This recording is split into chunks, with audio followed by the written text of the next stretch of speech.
자, 5학년 1학기 사회. 오늘은 교과서 77쪽에서 79쪽이고요. 대단원 1단원의 세 번째 주제인 우리 국토의 인문환경 마지막 차시입니다.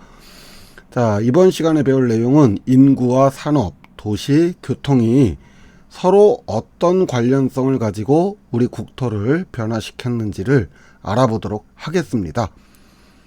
자, 교과서에 나와 있는 이 지도는 2015년 우리나라의 인구 분포도를 나타낸 지도예요. 점 한 개가 1000명을 나타내는데 수도권과 광역시 중심으로 인구가 몰려있는 것을 알 수가 있습니다. 자, 이 지도는 우리나라의 주요 공업지대를 나타낸 지도입니다. 자, 두 지도를 보니 어떤 공통점이 보이는 것 같나요? 자, 그렇다면 두 지도를 한번 겹쳐서 보겠습니다. 자, 이제 공통점이 보이는 것 같죠? 인구가 모여있는 곳과 공업지역이 대부분 겹쳐지는 것을 확인할 수 있습니다. 자, 그렇다면은 이 인구 분포도를 이번에는 교통지도와 함께 겹쳐서 볼게요. 교통도라고 하죠. 자, 두 지도 역시 공통점이 보이는 것 같죠? 자, 지도를 겹쳐 보니까 역시 인구가 밀집되어 있는 곳은 교통도 역시도 모여 있는 것을 확인할 수가 있습니다. 자, 이 내용을 정리를 해 볼게요. 이 세 개의 지도, 인구, 공업지역, 교통도, 이걸 살펴보면은, 자, 먼저 수도권을 볼게요. 수도권 공업지역과 인구 밀도, 그리고 교통이 모두 모여 있습니다. 부산광역시를 중심으로 하는 남동 임해공업단지 역시 인구와 교통이 모여있죠. 전라도 광주를 중심으로 하는 호남공업지역 역시 인구와 교통이 밀집되어 있습니다. 자, 이렇게 인구가 밀집되어 있는 중심지역을 살펴보니 서울, 대전, 대구, 부산, 광주로 모두 특별시와 광역시가 됩니다. 즉, 다시 말해서 공업지역이나 교통의 중심지역 역시 특별시와 광역시로 나타나고 있다는 것이죠. 자, 이렇게 되는 이유는 국가의 중심인 수도, 서울은 일자리가 많고 대부분의 정부시설이 모여있기 때문에 사람들이 모여 살게 되죠. 그런가 하면 농사에 유리하고 집을 짓기 유리한 평야지대가 많은 내륙지방과 남서쪽 지방 역시 도시가 발달합니다. 자, 그러다 보니까 자연스럽게 도시간 이동을 원활하게 하기 위해 교통이 발달하게 되죠. 그러다 보니 수출과 수입 등 다른 나라와의 교류가 쉬운 항구 지역을 중심으로 이번에는 산업이 발달을 하게 됩니다. 그리고 산업단지에서 생산된 물건을 도시 지역으로 쉽게 운송하기 위해 교통이 더 발달하게 되고요. 항구가 나타나고 공항도 발달을 하기 시작을 합니다.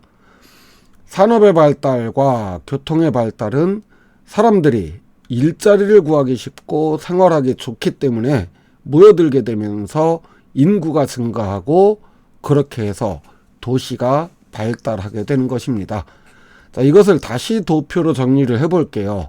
인구의 증가로 산업에 필요한 노동력이 확보되고 산업 생산물을 소비할 소비자가 확보됩니다.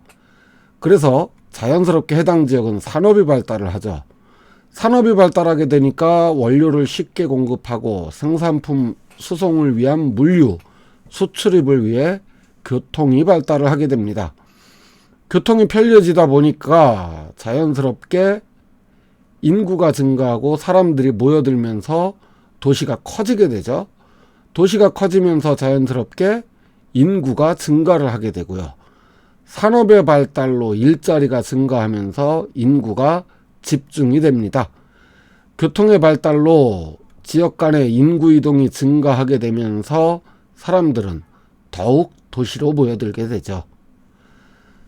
자, 일단은 세 번째 주제인 우리 국토의 인문환경에서 배운 내용을 교과서 79쪽의 주제 마무리를 통해서 정리를 해볼게요. 일정한 지역에 사는 사람의 수를 무엇이라고 하는지 사다리를 따라서 한번 가보니까 그렇죠, 인구라고 하죠. 자, 그렇다면 이런 인구가 많이 모여 있고 정치, 경제, 사회 활동의 중심이 되는 장소는 뭐라고 부를까요? 자, 너무 쉽죠? 도시라고 부릅니다. 도로나 철도, 항구, 공항 등을 나타낸 지도. 이건 뭐죠? 자, 뭐 세 글자로 표시할 수도 있고 네 글자로도 표시할 수 있습니다. 교통도 또는 교통지도 이렇게 하면 되겠죠. 자, 사람들이 어디에 얼마나 모여 살고 있는가를 나타내는 것을 뭐라고 한다고 했죠?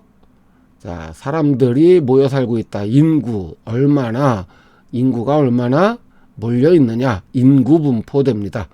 자, 마지막으로 통학, 통근 등 사람들이 일상생활을 할 때 활동하는 범위는 마지막은 좀 빨리 지나갔죠. 생활권이라고 부릅니다. 어때요? 쉽게 할 수 있었죠. 자, 세 번째 주제 인문환경 어렵지 않았습니다. 다음 시간에는 대단원 1단원 마무리 활동으로 찾아오도록 하겠습니다. 오늘 수업 여기서 마칠게요. 수고하셨습니다. 안녕.